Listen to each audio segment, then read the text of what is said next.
হ্যাঁ, good evening friends. আমি doctor Ashis Majumdar. আজকের শান্তকালীন ক্লাসে আপনাদের সকলকে স্বাগত জানাচ্ছি। তো আপনারা জানেন আমাদের এই প্ল্যাটফর্ম মূলত হোমিওপ্যাথিক লেসন শেয়ার করার একটা প্ল্যাটফর্ম। তো এখানে আমরা কম বেশি সবাই কিন্তু শিক্ষার্থী, এক কথায় বলতে হবে। তো এখানে বিভিন্ন নলেজগুলো মূলত আপনাদের মধ্যে শেয়ার করা হয়। আমি অত বড় মাপের শিক্ষকও না, আমি ওইভাবে আপনাদের যে জাহির করে বড় কিছু শেখাতে পারবো বা শিখাই এরকম কিছু না। আমি আপনাদের মাঝে কিছু নলেজ শেয়ার করি, এটা হচ্ছে আমার মূল কথা। আপনারাও আমার সাথে নলেজ শেয়ার করতে পারেন। তো বাই দ্য ওয়ে, আজকে আমাদের যে ক্লাসটি বা লেসনটি আপনাদের মধ্যে শেয়ার করবো সেটা হচ্ছে রুব্রিক্সের কিছু ফিলিং এবং তাদের মধ্যে ডিফারেন্সিয়াল ডায়াগনোসিস করা। তো আজকের ক্লাসটি কি একটু দেখে নেন। এখানে কি লেখা, রিয়েল হোমিওপ্যাথি 2026 এবং রুব্রিক্স ক্লাস। তো চ্যানেলটার নাম হচ্ছে রিয়েল হোমিওপ্যাথি 2026। তবে ক্লাস শুরুর আগে বলবো, আপনারা যদি আমার এই চ্যানেলটি সাবস্ক্রাইব না করে থাকেন দয়া করে সাবস্ক্রাইব করবেন, পাশে থাকবেন। Thank you very much. আর এখন আমরা যে ক্লাসটি নিয়ে আলোচনা করবো সেটা হচ্ছে তিনটে গুরুত্বপূর্ণ রুব্রিক আমাদের হোমিওপ্যাথিক রেপার্টরির মধ্যে আছে। সেটা হচ্ছে কশাস, অ্যালার্ট এবং কেয়ারফুল। এই তিনটে রুব্রিক ধরতে গেলে আমরা অনেক সময় বিড়ম্বনায় পড়ি বা অনেক সময় ভুল করে ফেলি। রোগীর মেন্টাল ফিলিং না বুঝতে পেরে আমরা ভুলভাল এই রুব্রিকের যে কোনো একটা চয়ন করে ফেলি বা নিয়ে ফেলি এবং মেডিসিন ভুল আসে। তো এটি যাতে ভুল না হয় এবং এই তিনটে রুব্রিকের মধ্যে এই জন্য একটা ডিফারেন্সিয়াল ডায়াগনোসিস বা পার্থক্য আমি সহজে করে দেখাবো। তো চলুন শুরু করি। তো প্রথমে বলবো রুব্রিক মাইন্ড অ্যালার্ট। কি বললাম? Mind alert. এরপরে বলবো মাইন্ড কশাস এবং এর সর্বশেষ বলবো মাইন্ড কেয়ারফুল। এই তিনটে জিনিস কোন কোন ক্ষেত্রে আমরা ধরবো বা এর ফিলিংটা কি রোগীর কথার মধ্যে কিভাবে বুঝতে পারবো সেটাই আজকে মূলত আলোচনা করবো। তো দেখুন, মাইন্ড প্রথম বললাম কি অ্যালার্ট। অ্যালার্ট দিয়ে কি বোঝানো হয়? অ্যালার্ট অর্থ হচ্ছে রোগ এখনই শুরু হবে। কি বললাম? রোগটি এখনই শুরু হতে যাচ্ছে, তার আগে যে সতর্কতা সেটা হচ্ছে অ্যালার্ট। তাহলে এক কথায় কি বুঝলাম? রোগ শুরু হতে চলেছে, তার আগে যে সতর্কতা এটা হচ্ছে অ্যালার্ট। এবার পরেরটা শোনেন, সেটা হলো কি কশাস। রোগ শুরু হয়নি, রোগ শুরু হয়নি, তার আগে যে সতর্কতা সেটা হচ্ছে কশাস। আচ্ছা, আর কেয়ারফুলটা কি?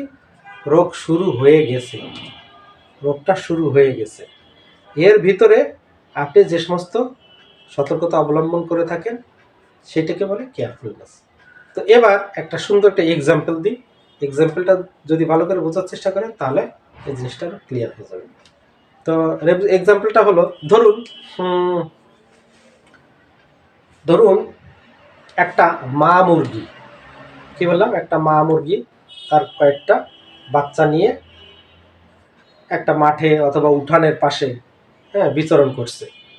তো মা মুরগি কি করে? বাচ্চাদের পুরো সেভ করে রাখে, গার্ড দিয়ে রাখে। এবং দেখবেন এই মা মুরগিটা কি করে, দুই পা দিয়ে এরকম একটু ময়লা পরিষ্কার করে, এরকম পা দিয়ে টান দেয় এবং ওখান থেকে কিছু পোকামাকড় বের হয় আর ছোট ছোট মুরগিগুলো ওখানে গিয়ে খুঁটে খুঁটে খায়। তো মা মুরগি কি করে, দু পা দিয়ে দুটো টান মেরে আশেপাশে তাকায়, কেউ দেখে যে আশেপাশে কেউ আছে কিনা। কেউ বলতে কি, ও বাচ্চাগুলোকে নিয়ে যাওয়ার মতো, লুফে নেওয়ার মতো, চুরি করে নেওয়ার মতো, অ্যাটাক করার মতো কেউ আছে কিনা। সেটা হতে পারে কি, সেটা হতে পারে কোনো বাজ পাখি, চিল, কাক, অথবা নিচে থাকতে পারে বেজি অথবা গুইসাপ।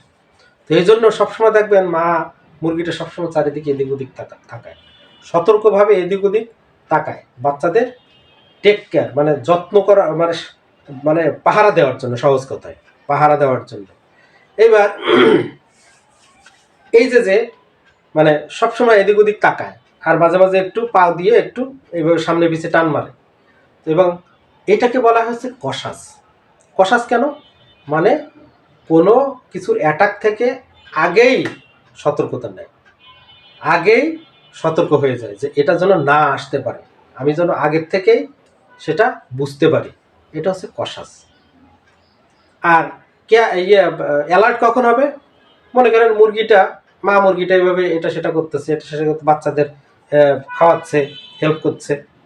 হঠাৎ দেখা গেল উপরে একটা বাজ পাখি উড়ে আসলো, বা চিল এইভাবে চক্কর মারছে এইভাবে মাথার উপরে। ও কিন্তু তখন অ্যালার্ট, ও কিন্তু এই পাখাটা এরকম একটু উঁচু করে এরকমভাবে অ্যালার্ট হয়ে চারিদিকে ইয়ে করবে, ডাকবে, ওর দিকে ফলো করবে, যে ও যে কোনো সময় এসে নেমে এসে আমার বাচ্চাটা তুলে নিয়ে যেতে পারে। এটা হচ্ছে অ্যালার্ট।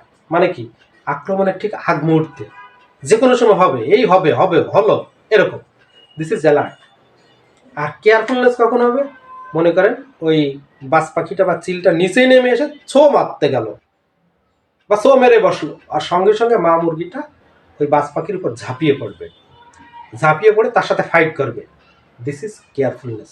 তখন কিন্তু তার অ্যাকশান শুরু হয়ে যাবে, যখন অ্যাটাক হবে তখন অ্যাকশান শুরু হয়ে যাবে। This is carefulness. তো সাধারণত আমরা এই তিনটা রুব্রিক কিভাবে আমরা ধরবো, কিভাবে বুঝবো, এটা কিন্তু আপনাকে বুঝতে হবে। এবার আসেন ক্লিনিকে আপনার রোগী কিভাবে এটা এক্সপ্রেস করবে সেটা বোঝার উপায়টা কি।